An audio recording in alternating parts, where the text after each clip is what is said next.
Then the ladies removed after dinner, Elizabeth ran up to her sister, and seeing her well guarded from cold, attended her into the drawing-room, where she was welcomed by her two friends with many professions of pleasure, and Elizabeth had never seen them so agreeable as they were during the hour which passed before the gentleman appeared.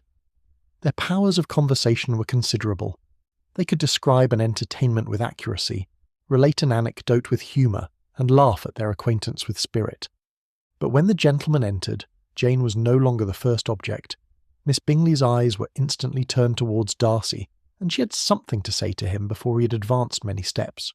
He addressed himself directly to Miss Bennet with a polite congratulation. Mr. Hurst also made her a slight bow, and said he was very glad. But diffuseness and warmth remained for Bingley's salutation. He was full of joy and attention. The first half-hour was spent in piling up the fire lest she should suffer from the change of room, and she removed, at his desire, to the other side of the fireplace, that she might be farther from the door. He then sat down by her, and talked scarcely to anyone else. Elizabeth, at work in the opposite corner, saw it all with great delight. When tea was over, Mr. Hurst reminded his sister-in-law of the card-table, but in vain. She had obtained private intelligence that Mr. Darcy did not wish for cards, and Mr. Hurst soon found even his open petition rejected. She assured him that no one intended to play, and the silence of the whole party on the subject seemed to justify her. Mr. Hurst had, therefore, nothing to do but to stretch himself on one of the sofas and go to sleep. Darcy took up a book. Miss Bingley did the same, and Mrs. Hurst, principally occupied in playing with her bracelets and rings, joined now and then in her brother's conversation with Miss Bennet.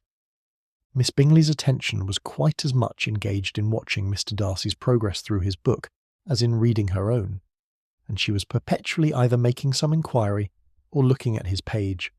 She could not win him, however, to any conversation. He merely answered her question and read on.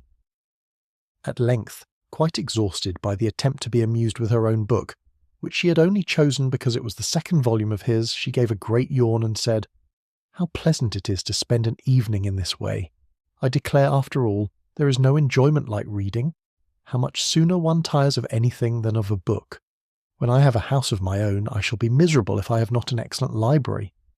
No one made any reply. She then yawned again, threw aside her book and cast her eyes round the room in quest of some amusement, when, hearing her brother mentioning a ball to Miss Bennet, she turned suddenly towards him and said, "By the by, Charles, are you really serious in meditating a dance at Netherfield? I would advise you, before you determine on it, to consult the wishes of the present party. I'm much mistaken if there are not some among us to whom a ball would be rather a punishment than a pleasure." "If you mean Darcy," cried her brother, "he may go to bed if he chooses before it begins, but as for the ball, it is quite a settled thing, and as soon as Nichols has made white soup enough, I shall send round my cards." "I should like balls infinitely better," she replied, "if they were carried on in a different manner, but there is something insufferably tedious in the usual process of such a meeting. It would surely be much more rational if conversation instead of dancing made the order of the day." "Much more rational, my dear Caroline, I dare say, but it would not be near so much like a ball." Miss Bingley made no answer, and soon afterwards got up and walked about the room. Her figure was elegant, and she walked well, but Darcy, at whom it was all aimed, was still inflexibly studious.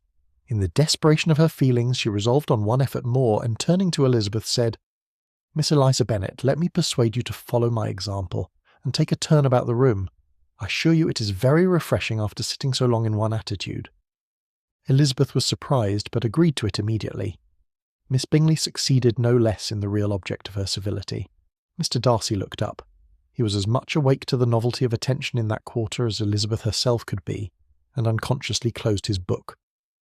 He was directly invited to join their party, but he declined it, observing that he could imagine but two motives for their choosing to walk up and down the room together, with either of which motives his joining them would interfere. What could he mean? She was dying to know what could be his meaning, and asked Elizabeth whether she could at all understand him. "Not at all," was her answer, "but depend upon it he means to be severe on us, and our surest way of disappointing him will be to ask nothing about it." Miss Bingley, however, was incapable of disappointing Mr. Darcy in anything, and persevered, therefore, in requiring an explanation of his two motives. "I have not the smallest objection to explaining them," said he, as soon as she allowed him to speak. "You either choose this method of passing the evening because you are in each other's confidence, and have secret affairs to discuss, or because you are conscious that your figures appear to the greatest advantage in walking?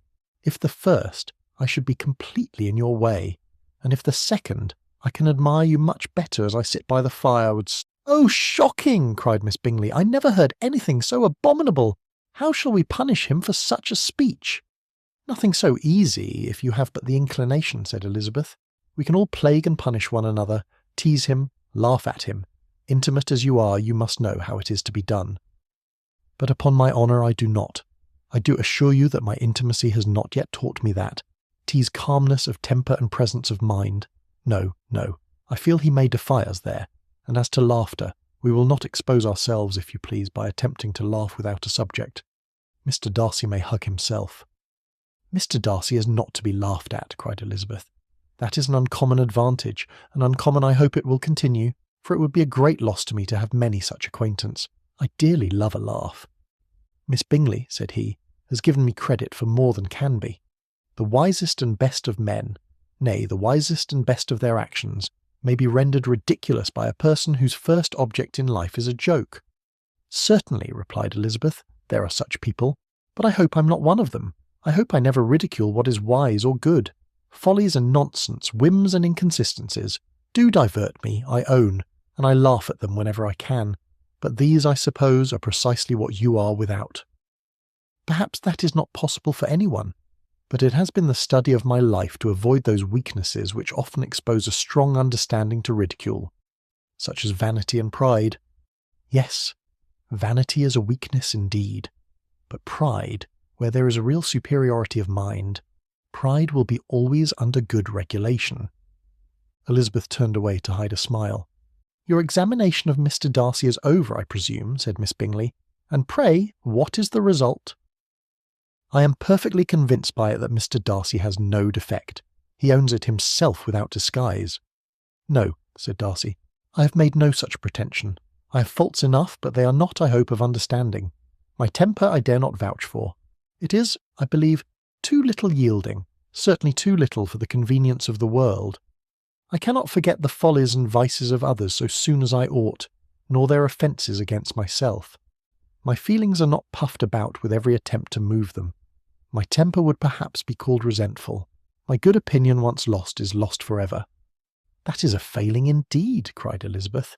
"Implacable resentment is a shade in a character. But you have chosen your fault well. I really cannot laugh at it. You are safe from me. There is, I believe, in every disposition a tendency to some particular evil, a natural defect, which not even the best education can overcome. And your defect is a propensity to hate everybody. And yours," he replied with a smile, "is wilfully to misunderstand them." "Do let us have a little music," cried Miss Bingley, tired of a conversation in which she had no share. "Louisa, you will not mind my waking Mr. Hurst." Her sister made not the smallest objection, and the pianoforte was opened, and Darcy, after a few moments' recollection, was not sorry for it. He began to feel the danger of paying Elizabeth too much attention.